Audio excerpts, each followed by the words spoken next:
भीष्म पर्व अध्याय 55। संजय बोले, हे भारत, उस दूसरे दिन जब दिन का आधा भाग व्यतीत हो गया और बहुसंख्यक रथ, हाथी, घोड़े, पैदल और सवारों का महान संहार होने लगा, उस समय पांचाल राजकुमार दृष्टद्युम्न अकेला ही द्रोणपुत्र अश्वत्थामा, शल्य तथा महामनस्वी कृपाचार्य इन तीनों महारथियों के साथ युद्ध करने लगा। महाबली पांचाल कुमार ने 10 शीघ्रगामी पैने बाण मारकर अश्वत्थामा के विश्वविख्यात अश्वों को मार डाला। अश्वों के मारे जाने पर अश्वत्थामा तुरंत ही शल्य के रथ पर चढ़ गया और वहीं से दृष्टद्युम्न पर बाणों की वर्षा करने लगा। हे भरत नंदन, दृष्टद्युम्न को अश्वत्थामा के साथ भिड़ा हुआ देख सुभद्रा नंदन अभिमन्यु भी अपने पैने बाण बिखेरता हुआ तुरंत वहां आ पहुंचा। उस पुरुष रत्न अभिमन्यु ने शल्य को 25, कृपाचार्य को 9 और अश्वत्थामा को 8 बाणों से बींध डाला। तब अश्वत्थामा ने शीघ्र ही एक बाण से अभिमन्यु को घायल कर दिया। तत्पश्चात शल्य ने 10 और कृपाचार्य ने 3 पैने बाण उसे मारे। हे राजन, तदनंतर आपके पौत्र लक्ष्मण ने सुभद्रा कुमार अभिमन्यु को सामने खड़ा देख हर्ष और उत्साह में भरकर उस पर आक्रमण किया। फिर तो दोनों में युद्ध आरंभ हो गया। हे राजन, शत्रु वीरों का संहार करने वाले दुर्योधन के पुत्र लक्ष्मण ने अत्यंत कुपित हो समरभूमि में अनेक बाणों से अभिमन्यु को बींध डाला। वह एक अद्भुत सी बात हुई। हे भरत श्रेष्ठ, यह देख शीघ्रता पूर्वक हाथ चलाने वाला वीर अभिमन्यु कुपित हो उठा और अपने भाई लक्ष्मण को उसने 50 बाणों से घायल कर दिया। हे राजन, तब लक्ष्मण ने भी पुनः एक बाण मारकर उसके धनुष को जहां मुट्ठी रखी जाती है वहीं से काट दिया। यह देख आपके सैनिक हर्ष से कोलाहल कर उठे। शत्रु वीरों का संहार करने वाले सुभद्रा कुमार ने उस कटे हुए धनुष को फेंककर दूसरा विचित्र धनुष हाथ में लिया, जो अत्यंत वेगशाली जान पड़ता था। वे दोनों पुरुष रत्न वहां एक दूसरे पर अस्त्रों का निवारण तथा प्रतिकार करने की इच्छा रखकर युद्ध में संलग्न थे और पैने बाणों द्वारा एक दूसरे को घायल कर रहे थे। तब प्रजाजनों का स्वामी राजा दुर्योधन अपने पुत्र को आपके पौत्र अभिमन्यु से पीड़ित देख वहां स्वयं आ पहुंचा। आपके पुत्र दुर्योधन के उधर चले जाने पर कौरव पक्ष के सभी नरेशों ने अपनी विशाल रथ सेना के द्वारा अर्जुन कुमार अभिमन्यु को सब ओर से घेर लिया। हे राजन, अभिमन्यु का पराक्रम श्री कृष्ण के समान था। वह युद्ध में अत्यंत दुर्जय उन शूरवीरों से घिर जाने पर तनिक भी व्यथित या चिंतित नहीं हुआ। इसी समय अर्जुन सुभद्रा कुमार को वहां युद्ध में संलग्न देख अपने पुत्र की रक्षा के लिए बड़े वेग से दौड़े आए। यह देख भीष्म और द्रोण आदि सभी कौरव पक्षीय नरेश भी रथ, हाथी और घोड़ों की सेना सहित एक साथ अर्जुन की ओर बढ़े। उस समय हाथी, अश्व, रथ और पैदल सैनिकों द्वारा उड़ाई हुई धरती की तीव्र धूल सहसा सब ओर व्याप्त दिखाई देने लगी। इधर सहस्त्रों हाथी और सैकड़ों भूपाल अर्जुन के बाणों के पथ में फंसकर किसी प्रकार आगे न बढ़ सके। समस्त प्राणी आर्तनाद करने लगे और संपूर्ण दिशाओं में अंधकार छा गया। हे भरत श्रेष्ठ, उस समय कौरवों को अपने दुस्सह एवं भयंकर अन्याय का परिणाम प्रत्यक्ष दिखाई देने लगा था। किरीटधारी अर्जुन के शस्त्र समूहों से सब कुछ आच्छादित हो जाने के कारण आकाश, दिशा, पृथ्वी और सूर्य किसी का भी भान नहीं होता था। उस रणभूमि में कितने ही रथ टूट गए, बहुतेरे हाथी नष्ट हो गए, कितने ही रथियों के घोड़े मार डाले गए और कितने ही रथ युद्धपतियों के रथ भागते दिखाई दिए।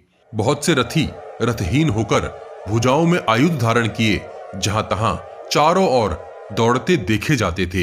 हे महाराज, अर्जुन के भय से घुड़सवार घोड़ों को और हाथी सवार हाथियों को छोड़कर सब ओर भाग निकले। वहां बहुत से नरेश अर्जुन के सहायकों से कटकर रथों, हाथियों और अश्वों से गिराए जाते हुए दृष्टिगोचर हो रहे थे। हे प्रजानाथ, अर्जुन ने उस रण क्षेत्र में अत्यंत भयंकर रूप धारण किया था। उन्होंने अपने उग्र बाणों द्वारा योद्धाओं की ऊपर उठी हुई भुजाओं को, जिनमें गदा, खड़ग, प्रास, तुणीर, धनुष बाण, अंकुश और ध्वजा पताका आदि शोभा पा रहे थे, काट गिराया। हे आर्य, उस रणभूमि में गिरे हुए उद्दीप्त परिघ, मुद्रर, प्रास भिंदीपाल, खड़ग, फरसे, तीखे तोमर, स्वर्ण में कवच, ध्वज, ढाल, सोने के डंडों से विभूषित छत्र, व्यंजन, चाबुक, जोते, कोड़े और अंकुश के ढेर बिखरे दिखाई देते थे। हे भारत, उस समय आपकी सेना में कोई भी ऐसा पुरुष नहीं था जो उस समर भूमि में शूरवीर अर्जुन का सामना करने के लिए किसी प्रकार आगे बढ़ सके। हे प्रजानाथ, उस युद्ध भूमि में जो वीर अर्जुन की ओर बढ़ता था, वही उनके पैने बाणों द्वारा परलोक पहुंचा दिया जाता था। हे महाराज, आपके सब योद्धा सब ओर भागने लगे। यह देख अर्जुन और श्री कृष्ण ने अपने अपने श्रेष्ठ शंख बजाए। कौरव सेना को इस प्रकार भागती देख समर भूमि में खड़े हुए आपके ताऊ भीष्म ने वीरवर आचार्य द्रोण से मुस्कुराते हुए से यह कहा, यह श्री कृष्ण सहित बलवान वीर पांडु कुमार अर्जुन कौरव सेना की वही दशा कर रहा है जैसी उसे कदाचित करनी चाहिए। यह किसी प्रकार भी समर भूमि में जीता नहीं जा सकता, क्योंकि इसका रूप इस समय प्रलय काल के यमराज सा दिखाई दे रहा है। यह विशाल सेना इस समय पीछे नहीं लौटाई जा सकती।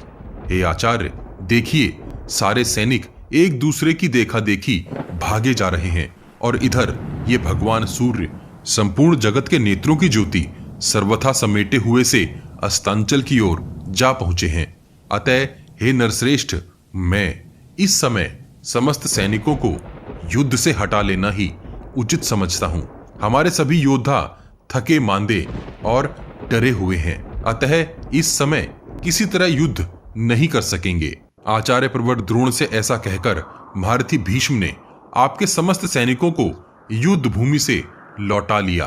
तदनंतर रथ, हाथी और घोड़ों सहित सोमक, पांचाल तथा पांडव वीर विजय पाकर बारंबार सिंहनाद करने लगे।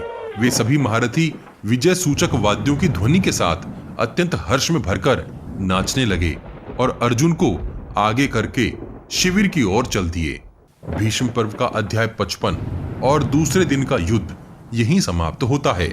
अगले अध्याय में जानेंगे कि तीसरे दिन का कुरुक्षेत्र युद्ध किस प्रकार आरंभ हुआ और वहां कौन कौन सी व्यूह संरचनाओं का निर्माण हुआ। एक सूचना, इंटरनेट और सोशल मीडिया पर महाभारत और उनके चरित्रों को अनाप शनाप तरीके से बहुत ही विकृत करके जनता अर्थात आप सबके सामने परोस दिया जाता है, जिसके कारण अधिकतर लोग बिना सर पैर की बातों को आधा अधूरा जानकर इस महान महाग्रंथ पर विकृत धारणा बना लेते हैं। हम महाभारत का सही रूप आप सब तक पहुंचाने का भरपूर प्रयास कर रहे हैं, जिसके हर भाग को लिखित महाभारत से मिलान किया जा सकता है। सही महाभारत को आप सबके सहयोग से ही आम जनमानस तक पहुंचाया जा सकता है। वीडियो को शेयर अवश्य कीजिए और इस विशाल प्रोजेक्ट को आगे बढ़ाने में हमारी सहायता कीजिए। इस विशाल ग्रंथ महाभारत को शीघ्रता से समेटने के लिए हम ग्राफिक्स के साथ पॉडकास्ट का सहारा भी ले रहे हैं, ताकि आप तक कुछ जल्दी से महाभारत का सही रूप पहुंचाया जा सके। आपको हमारा प्रयास कैसा लग रहा है, कृपया कमेंट बॉक्स में कमेंट करके हमें जरूर बताइए। पिछले सभी भाग आपको हमारे चैनल के पेज पर और इस वीडियो के डिस्क्रिप्शन बॉक्स में भी मिल जाएंगे। हम हर सीरीज की एक प्लेलिस्ट भी बनाते हैं। उम्मीद है आप हमारी वीडियोस अपने उन दोस्तों को शेयर जरूर करते होंगे जो महाभारत का सही रूप समझना और जानना चाहते हैं। आपके हर शेयर से हमारा मनोबल बढ़ता है। अपने प्रियजनों तक यह ज्ञान पहुंचाने के लिए वॉच गॉड चैनल को सब्सक्राइब और शेयर करना मत भूलिए। सब्सक्राइब बटन के बगल में बनी छोटी सी घंटी भी बजा दीजिए। जय श्री कृष्ण, हर हर महादेव।